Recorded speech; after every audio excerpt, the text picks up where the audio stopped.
California, hogar de unos 40 millones de personas y de ciudades como Los Ángeles y San Francisco. El estado más poblado de Estados Unidos tiene ahora más de 20 veces la población que tenía a comienzos del siglo XX, pero enfrenta una terrible amenaza, el terremoto del siglo. Lo llamamos el Gran Terremoto, porque creemos que el próximo sismo de San Andrés tendrá una magnitud de entre 7 y 8 grados. Será un temblor muy fuerte. Una magnitud 8 en una zona densamente poblada puede causar daños enormes. Pero ¿cuál será el coste? ¿Cuántas vidas se perderán con el próximo terremoto? Serán decenas de miles de millones de dólares y cientos, si no miles de vidas perdidas. La amenaza proviene de una gigantesca fractura en la corteza terrestre que se extiende a lo largo de más de 1.200 kilómetros entre San Francisco y Los Ángeles. Estamos en la zona de la falla de San Andrés, uno de los pocos lugares donde se puede ver y tocar literalmente. A cada lado de esta grieta hay diferentes placas tectónicas. Cuando una sube a una colina y observa la gran ciudad abajo, está parada sobre una falla activa. En las últimas décadas, la falla ha estado demasiado tranquila.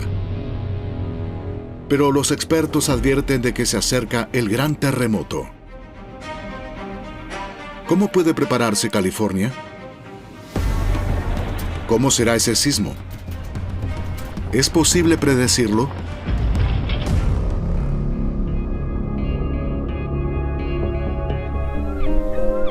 ...17 de octubre de 1989 en San Francisco.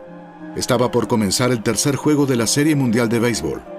Muchos estaban en su casa para no perderse el partido. Jason también estaba frente a una pantalla. Estaba sentado viendo la Serie Mundial, emocionado. El juego aún no había comenzado y de pronto, ¡pum!, la programación se cayó y pensé, ¿qué está pasando? ¿Qué problema hay? A las 5:04 se interrumpe la transmisión.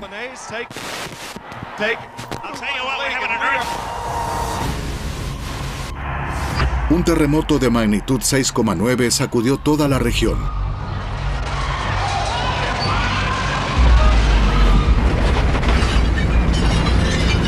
Cunde el pánico durante más de 15 segundos. Recuerdo perfectamente el ruido, era ensordecedor. Los ventanales comenzaron a caer sobre la acera. Todo se movía.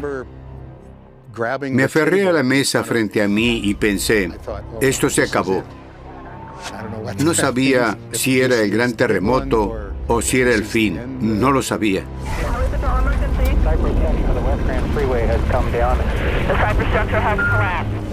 Salí a la calle, como mucha otra gente, y era como observar un escenario bélico. El epicentro fue en Loma Prieta, a unos 100 kilómetros de San Francisco. Las ondas sísmicas se propagaron por toda el área en menos de un minuto antes de alcanzar la bahía de San Francisco. Se desataron incendios.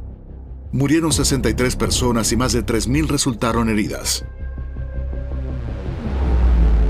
Años después, un terremoto de magnitud 6,7 vuelve a sacudir California. Para 15 millones de personas en Los Ángeles, estos fueron otros 30 segundos de terror. En 2014, otro sismo golpeó el valle de Napa al norte de California.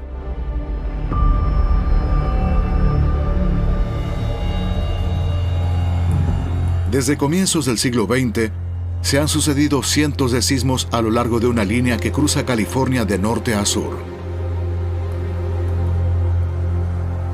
Se conoce como la falla de San Andrés. Tiene unos 1.200 kilómetros de longitud y en algunos lugares se forman pequeñas colinas que revelan la ubicación de la falla. Su trayectoria pone en riesgo a más de 2/3 de la población californiana, cerca de 30 millones de personas. Hay varias ciudades importantes a lo largo de la falla de San Andrés. Obviamente al sur están San Diego y Los Ángeles. Los Ángeles tiene más de 10 millones de habitantes. y más al norte está San Francisco. Por lo tanto, esta grieta desencadena terremotos extremadamente potentes con magnitudes superiores a 7 u 8 en zonas muy pobladas. California es una de las zonas sísmicas más activas del mundo y también una de las más densamente pobladas. ¿Cuándo ocurrirá el gran terremoto? ¿Y qué tan fuerte será? Estas preguntas se plantean desde hace más de un siglo, cuando un gigantesco terremoto destruyó la ciudad más grande del estado en ese momento, San Francisco. En 1906, la ciudad estaba en auge, sus calles llenas de actividad. Pero el 18 de abril cambiaría todo. A las 5:12 de la mañana, la tierra comenzó a temblar. 40 segundos de terror para sus habitantes que dormían.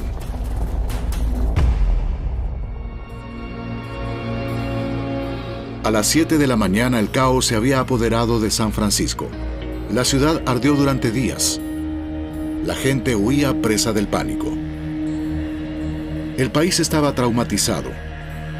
¿Cómo podía quedar destruida en cuestión de segundos una ciudad de este tamaño? Los científicos querían entender las causas y, sobre todo, si podría repetirse. Se formó rápidamente un equipo de científicos liderado por Andrew Lawson de la Universidad de California en Berkeley.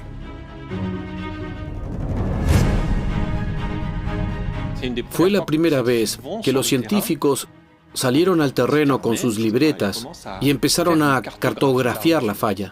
Fue algo nuevo. No se trataba solo de tomar fotos. Consistió realmente en reunir a un equipo de científicos y documentar cuidadosamente todo sobre el sismo. Al recorrer la zona y ver fotografías, el equipo se dio cuenta rápidamente de que ese terremoto no era comparable con ningún otro. Gracias al mapeo que hicieron Andrew Lawson y sus colegas, comprobaron que a lo largo de la falla hubo desplazamientos de hasta 7 metros. Y lo que les sorprendió realmente fue que esa falla se movía horizontalmente, completamente diferente a lo que se creía. Siempre pensó que las placas terrestres chocaban en sentido vertical, pero esta se movía lateralmente. Fue entonces cuando comprendió que la Tierra se estaba deformando. El terremoto de San Francisco de 1906 hizo que la Tierra se desplazara en direcciones opuestas. Grandes áreas se deslizaron unas sobre otras. Observó que principalmente cercas y caminos, pero a veces incluso elementos naturales como cauces de ríos, fueron desplazados por la falla. Sabía que la Tierra se deforma en la falla, así que desarrolló la llamada teoría del rebote elástico, según la cual la Tierra acumula tensión lejos de la falla, pero esta permanece bloqueada por la fricción hasta que se rompe y se produce ese rebote elástico.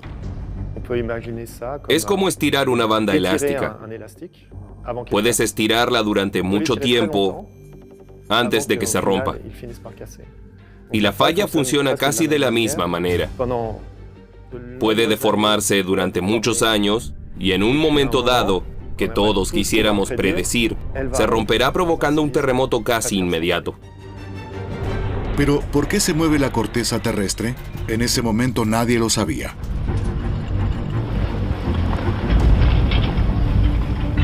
Los científicos comenzaron a observar terremotos en todo el mundo. Su objetivo era ver si el epicentro de los sismos podía revelar algo sobre sus mecanismos. Descubrieron así algo sorprendente. Los terremotos se desencadenan a lo largo de líneas muy precisas. Estas líneas imaginarias delimitan grandes placas de más de 15 kilómetros de profundidad, conocidas como placas tectónicas, que se mueven muy lentamente una respecto de la otra. Hace un siglo no se sabía nada sobre la tectónica de placas ni sobre los límites entre ellas. Por eso hemos avanzado muchísimo. Ahora sabemos que más del 90-95% de los terremotos destructivos ocurren precisamente en esos bordes. Tienes todos esos bloques rígidos moviéndose como pueden. En sus bordes se forman fallas. Así que tienes fallas de subducción, fallas de extensión y fallas transformantes donde se deslizan horizontalmente una junto a la otra, como ocurre con la de San Andrés. La falla de San Andrés en realidad es el borde entre la placa del Pacífico al oeste y la de América del Norte al este. Lo que ocurre es que la parte occidental se está desplazando hacia el norte, así que si miras la uña de tu pulgar e imaginas que crece unos 50 milímetros por año, a esta velocidad se acerca Los Ángeles a San Francisco cada año, unos 50 milímetros. El factor principal es que las placas tectónicas están siempre en movimiento. Están bloqueadas en las fallas, pero lejos de ellas se siguen moviendo. Por lo tanto, se acumula una energía que es la que desencadena un terremoto. Se acumulan fuerzas tectónicas, como se las llama, y luego se alcanza el punto de ruptura, que es un terremoto. Ese sismo nivela los dos lados de la falla. Luego comienza un nuevo ciclo sísmico con una nueva acumulación de fuerzas tectónicas que producirá nuevos terremotos. Los científicos saben que la falla está bloqueada en California. Mientras tanto, las enormes placas tectónicas del Pacífico y de América del Norte siguen moviéndose.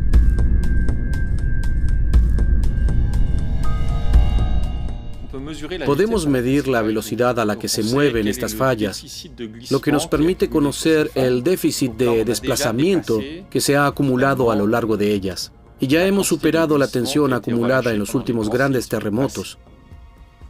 Básicamente, está a punto de volver a ocurrir.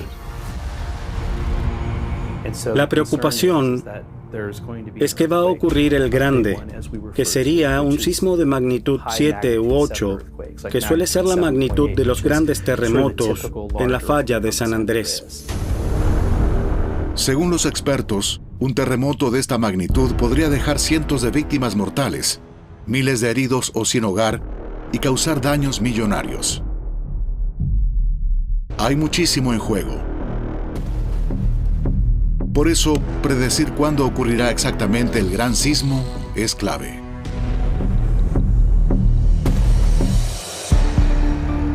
El cuándo depende de la escala. Si hablas de siglos, sí podemos predecirlo. Sabemos que habrá un terremoto muy grande en el próximo siglo, pero eso no es lo que interesa desde el punto de vista social. Yo siempre hablo de la escala temporal de las compañías de seguros que quieren que predigamos los terremotos con un margen de 3 días. Porque si trasladas a una población del tamaño de Los Ángeles por más de 3 días, el costo financiero es tan alto que no es rentable y prefieren indemnizar a la gente por los daños. Es un cálculo algo cínico, pero es así.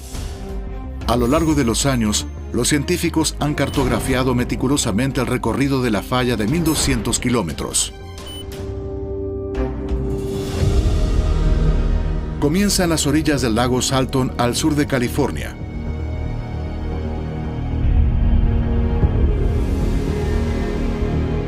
Luego se dirige hacia el norte bordeando Los Ángeles, antes de continuar por los valles de Pasadena. Estamos parados sobre dos placas tectónicas, en el borde de ambas. De este lado está la placa del Pacífico y de este lado la de América del Norte. Y si ocurriera aquí un sismo, pasaría algo interesante. A mi derecha hay una universidad. Si estuviéramos aquí durante el terremoto, se movería en cuestión de segundos, unos 10 metros en esa dirección. Es una distancia bastante grande. El recorrido luego se curva y forma montañas empinadas. Fractura la corteza terrestre en la llanura de Carrizo, elevando el suelo y comprimiéndolo. Estamos muy cerca de la falla de San Andrés. Aquí se puede observar perfectamente cómo la Tierra se deforma debido a la colosal presión y las fuerzas que actúan alrededor de la falla. La falla se extiende en línea recta hasta San Francisco y luego termina en el mar.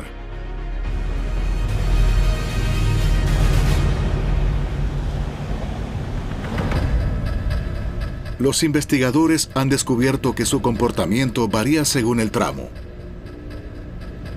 La falla de San Andrés es interesante porque tiene 3 secciones. La que está en el extremo sur y norte están siempre bloqueadas hasta que ocurre un terremoto y entonces liberan toda esa tensión tectónica acumulada. La sección central es singular en California, porque se desliza de forma continua y en cierto modo se mantiene el ritmo del movimiento tectónico de las placas. Las zonas de mayor actividad sísmica son San Francisco y Los Ángeles. Pero los científicos han concluido que el resto de California tampoco está a salvo.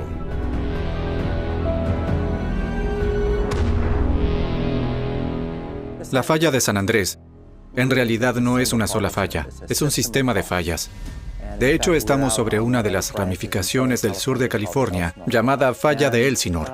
Si bien la falla de San Andrés es la más importante, no es la única que podría causar daños significativos. Aunque California está cruzada por una gran cantidad de fallas, la más importante es la de San Andrés. ¿Qué es realmente un terremoto? Es una fractura que se propaga, pero si empiezo a observar el punto donde se rompe, se producen pequeñas grietas antes de que ceda por completo. La corteza terrestre es igual. Si miras detenidamente una falla, verás una ramificación aquí y otra más allá.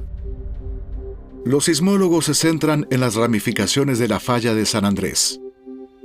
¿Cómo predecir con precisión el momento y lugar del próximo terremoto? Buscan respuestas en terremotos pasados para comprobar si algún ciclo se repite.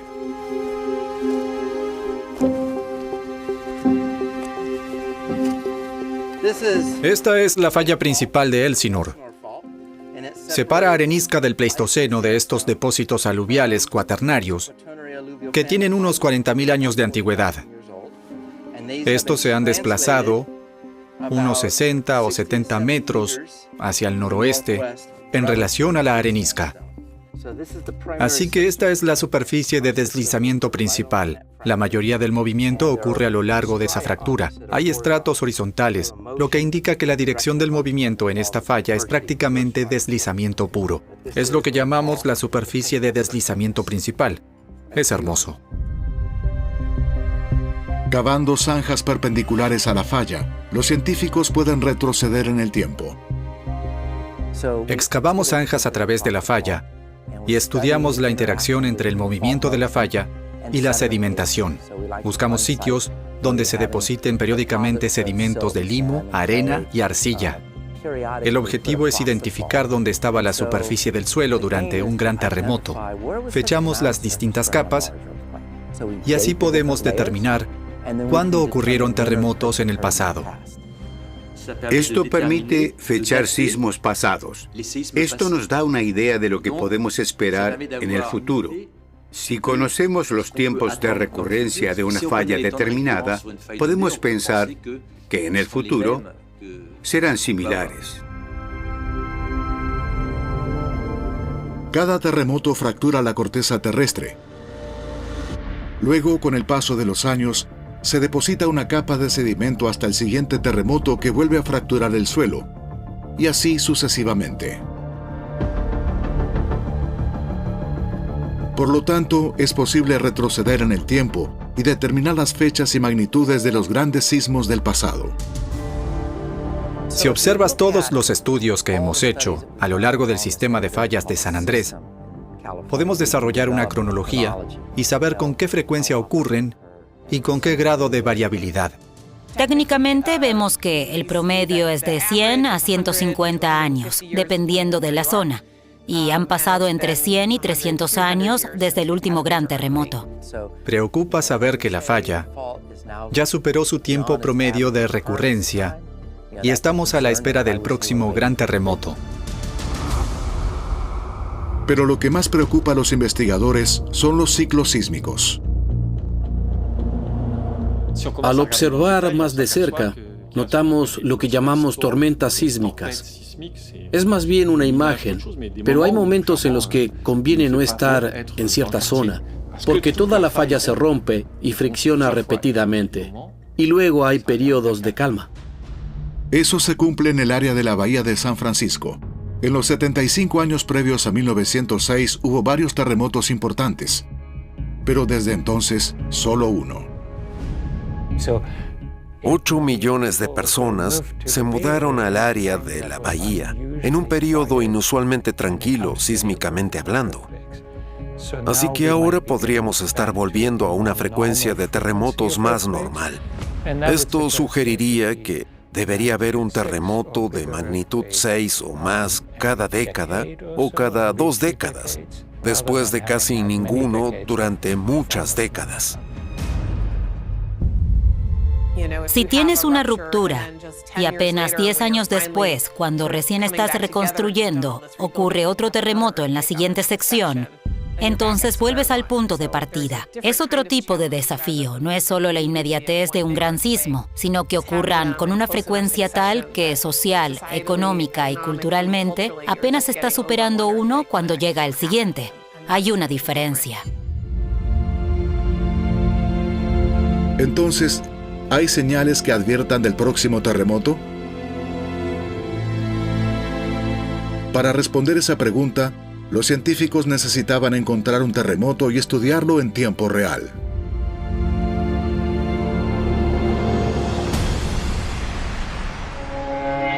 Y para eso se dirigieron a la localidad de Parkfield.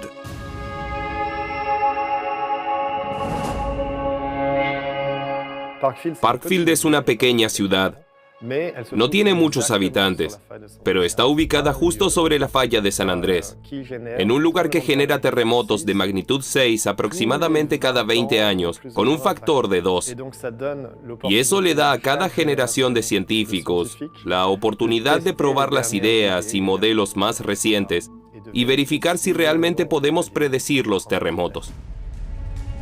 En 1922, 1934 y 1966, los terremotos en Parkfield comenzaron todos bajo Middle Mountain.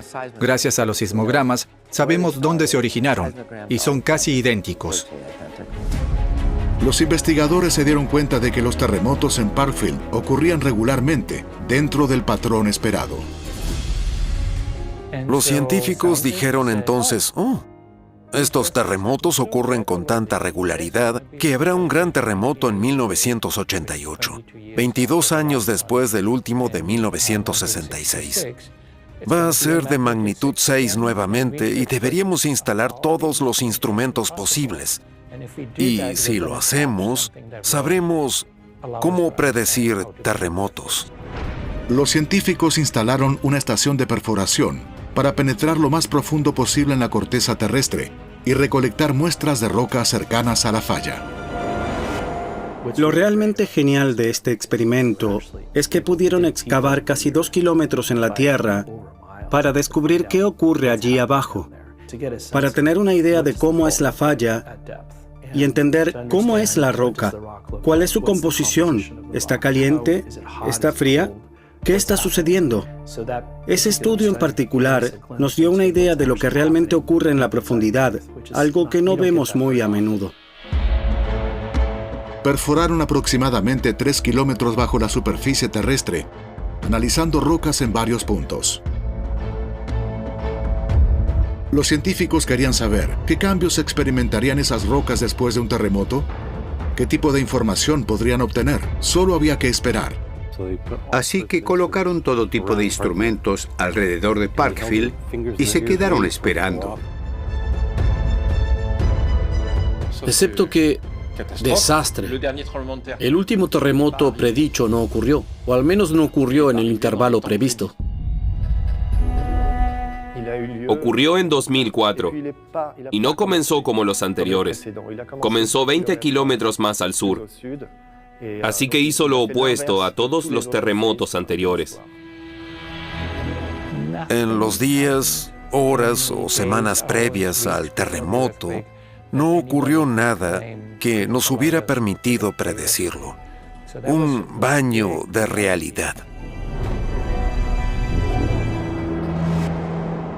Nos dimos cuenta de que esa serie de 4 o 5 terremotos que habían ocurrido en intervalos regulares fue solo una coincidencia. O tal vez había una razón física que no entendíamos, pero ciertamente no era una regla establecida. Pero no todo estaba perdido. Los científicos analizaron las duras rocas alrededor de la falla. Habían sido trituradas y sometidas a temperaturas muy altas. ¿De dónde provenía ese calor? Los terremotos se generan por fricción entre sólidos y por lo tanto liberan calor. Por el mismo principio se calientan tus manos cuando las frotas. Las temperaturas pueden cambiar varios cientos de grados durante unos segundos. Cabe preguntarse si estos aumentos de temperatura podrían explicar la propagación de los terremotos o su naturaleza. Así que para intentar predecir terremotos, necesitamos entender el papel de la temperatura. La fricción entre las placas genera calor. Las rocas se dañan y se desmoronan. Las placas se deslizan, acelerando el movimiento y aumentando el calor. El ciclo culmina y termina en un terremoto. ¿Podría ser la temperatura la primera señal de un terremoto? El análisis del material, al observar la cantidad de calor a lo largo de la falla, la cantidad de calor almacenado, la cantidad de líquido que hay en profundidad a lo largo de esta falla, serán datos claves. El último gran terremoto que sacudió Parkfield fue en 2004. Los instrumentos siguen ahí a la espera del próximo, y mientras tanto los científicos exploran otras hipótesis. Algunas personas creen que antes de un terremoto se emiten señales electromagnéticas. También hay señales químicas como la emisión de ciertos gases como el radón. La temperatura es un ejemplo entre muchos, pero sinceramente no estoy seguro de que sea muy confiable. Tengo la impresión que eso mejorará nuestra comprensión del sistema sísmico, pero será realmente improbable que esto nos permita predecir terremotos con cierta certeza. La falla de San Andrés podría provocar un terremoto en cualquier momento.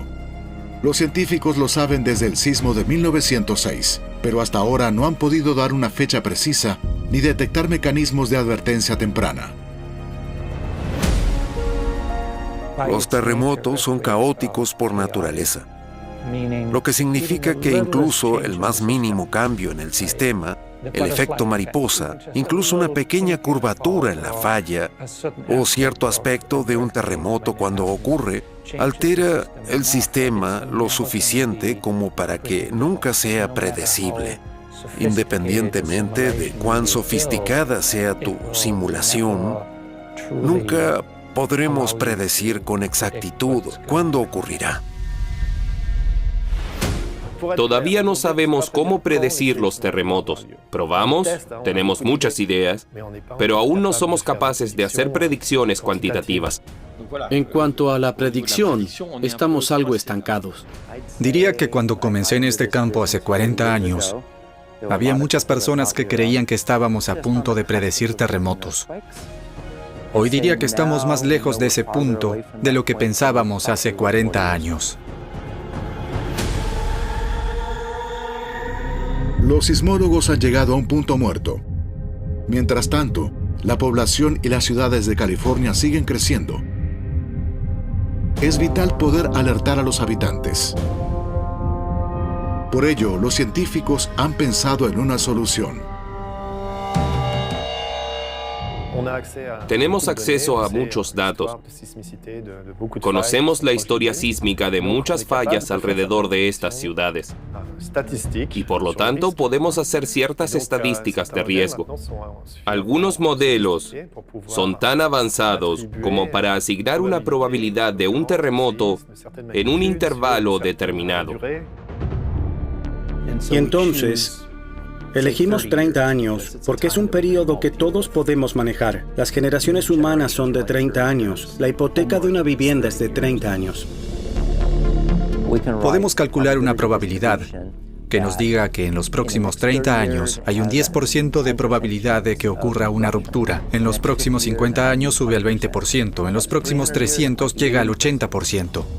¿Qué va a pasar en los próximos 30 años alrededor de la falla de San Andrés? ¿Qué ciudad tiene más probabilidades de experimentar el gran terremoto? ¿San Francisco? ¿Los Ángeles? ¿Santa Cruz? La población de California debe conocer los factores de riesgo. En el área de la bahía de San Francisco, hay un 70% de probabilidades de que ocurra un gran terremoto en los próximos 30 años.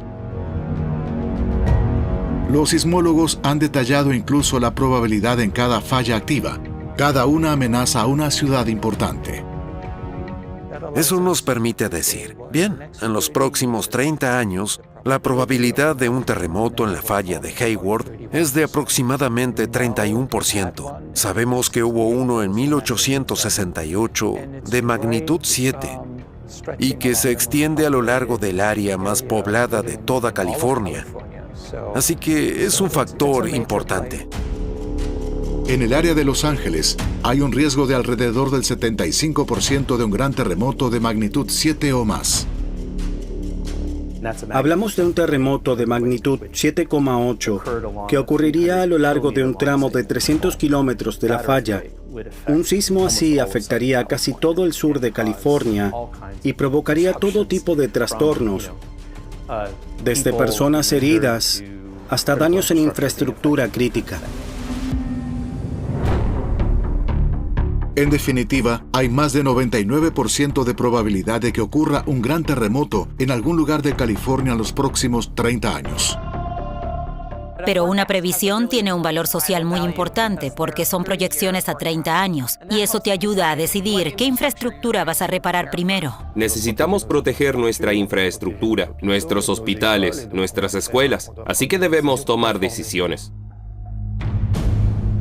Una cosa es saber que vives en una zona sísmica y que los terremotos van a ocurrir, pero otra muy distinta es tener un kit de emergencia con agua, alimentos, medicamentos y algo de dinero en efectivo, porque los cajeros automáticos no van a funcionar después de un terremoto.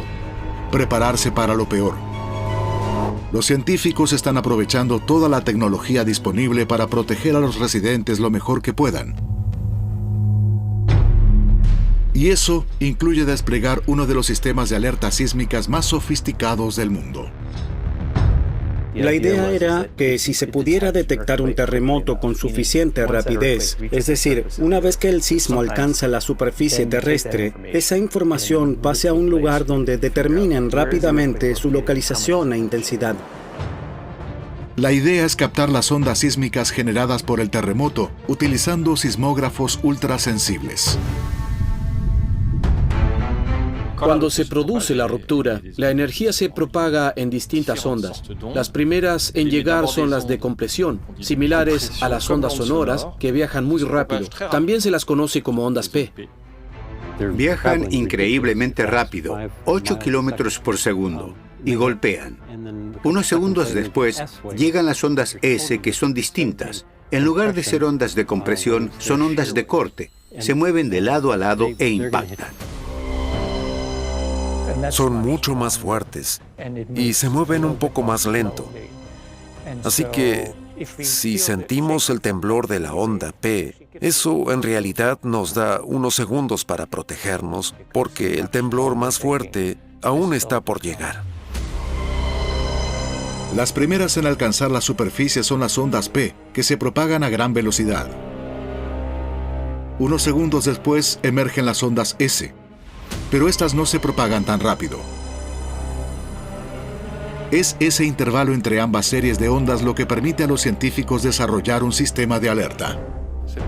Esta primera onda de compresión es la que los sensores detectan de inmediato. Incluso si estás en la cama, vas a sentir algo.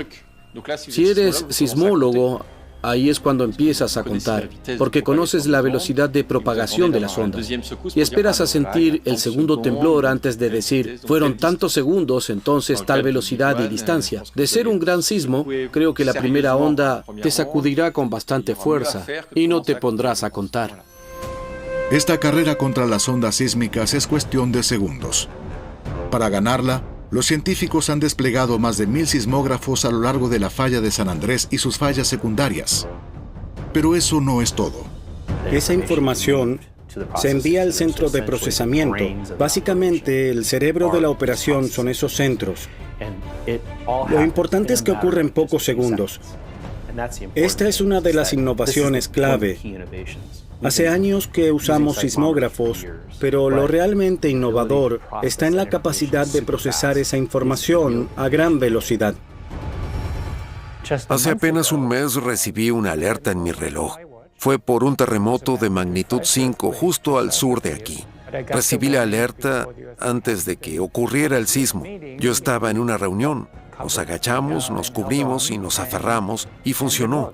Así que cuando ocurra un terremoto mucho más grande, y va a ocurrir, eso probablemente marque una gran diferencia.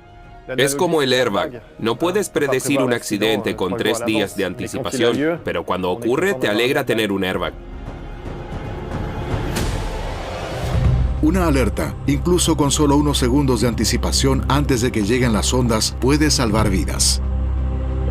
Ha habido algunos terremotos recientes en los que hemos recopilado muchos datos de cámaras de seguridad y hemos visto qué hacen las personas cuando sienten el temblor. Una de las reacciones más comunes es quedarse paralizados, no hacer nada. Lo que queremos es que no se paralicen, que tomen medidas de protección, que se protejan.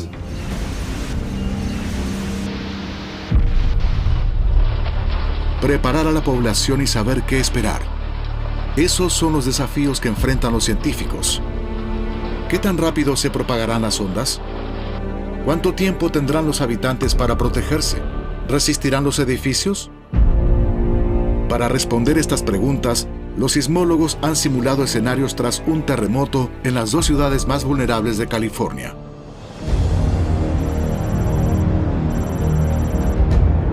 Al norte, la falla de Hayward representa el mayor peligro. Varios millones de personas viven y trabajan cerca. Los grandes terremotos ocurren cada 150 a 220 años, y el último fue en 1868. La falla se rompe en el extremo sur de la bahía. Los sistemas de alerta detectan las primeras ondas. El sismo comienza en la Tierra y alcanza el sensor en aproximadamente un segundo. La información se transfiere del sensor al centro de procesamiento en otro segundo. El centro procesa los datos durante 3 segundos y luego los transmite a quienes emiten las alertas, lo que podría demorar otros 3 segundos. 7 segundos después de detectado el terremoto, se emitiría la alerta. Pero el sismo ya habría causado estragos en su epicentro, Fremont, una ciudad de unos 230,000 habitantes. Si está cerca del epicentro, existe lo que llamamos una zona ciega, donde el sistema de alerta no sirve de mucho, porque las ondas P y las ondas S llegan casi simultáneamente. Uno de los factores clave es qué tan lejos estás del epicentro, la distancia. Si estás más lejos, tendrás más tiempo. Las ondas P se propagarían hacia Oakland y Richmond. 5 segundos después golpearían las ondas S, haciendo temblar todo durante más de 30 segundos. La idea del sistema de alerta temprana es establecer ciertos criterios basados en los sensores para decir, está ocurriendo algo anormalmente fuerte. Entonces, se activan ciertos protocolos de seguridad sin dilación. Por ejemplo, se cortan las líneas de electricidad de alto voltaje, porque sabemos que la serie de ondas está por llegar y va a sacudir todo, haciendo que los cables provoquen cortocircuitos. Se corta el suministro de gas, todos los semáforos en rojo, todos se detienen. Hay sistemas automatizados que detienen la producción industrial o abren las puertas de las estaciones de bomberos. Un segundo incluso puede marcar una gran diferencia. San Francisco sería golpeada 26 segundos después, pero lo peor vendría luego. A menudo, los efectos secundarios de los terremotos son los que causan más víctimas. Hay problemas con el suministro de agua, riesgos de epidemias. Puede ocurrir toda una secuencia de catástrofes. Por ejemplo, muy a menudo, los grandes terremotos provocan gigantescos incendios. Los incendios destruyeron San Francisco en 1906. Para prepararse ante la posibilidad de hasta 400 fuegos, la ciudad de San Francisco ha enterrado más de un centenar de tanques de agua señalizados en el suelo. De ser así, los científicos estiman que podrían morir cientos de personas. Más de 10.000 resultarían heridas y 150.000 perderían sus hogares. Pero hay otro escenario aún más grave y más probable. Comienza en el extremo sur de la falla y sería una catástrofe. En esta simulación, el terremoto se desencadena cerca del lago Salton y es detectado de inmediato. El cronómetro se pone en marcha. Simulamos que la falla se activa desde el lago Salton hasta el extremo noroeste de Los Ángeles. Se llama el escenario shakeout y la fractura tarda unos 90 segundos en recorrer 300 kilómetros. Es muy rápido. Los Ángeles sería el punto medio. Las primeras ondas llegarían a los 35 segundos y la topografía de la ciudad sería un gran obstáculo. Los Ángeles está construida en una cuenca. Si envías ondas allí, las ondas llegan, pero eso no es todo. Desafortunadamente se reflejan por todas partes. Tendremos ondas propagándose en la cuenca de Los Ángeles durante varios minutos, cuando ya se han disipado en otros lugares. Y eso genera ondas más grandes y duraderas, lo suficientemente fuertes como para derribar edificios. Las ondas rebotarían dentro de la cuenca, creando otro fenómeno aún más devastador. Cuando se sacude el suelo, este se vuelve líquido. Es como cuando estás en la playa y agitas un palo en la arena. El agua sube y el suelo se ablanda. Lo mismo ocurre en las cuencas sedimentarias. Las ondas sísmicas pueden licuar el terreno. Y eso es un problema, porque incluso si construiste tu edificio extremadamente bien, puede que no se derrumbe, pero se va a desplomar. La ciudad sufriría fuertes sacudidas durante varios minutos antes de que se calmara la tierra. ¿Está California preparada para estos sismos de gran intensidad en ciudades tan densamente pobladas? La investigación sobre mecanismos de alerta que salven vidas y protejan la infraestructura continúa. En una guerra contrarreloj, antes de que ocurra el gran terremoto.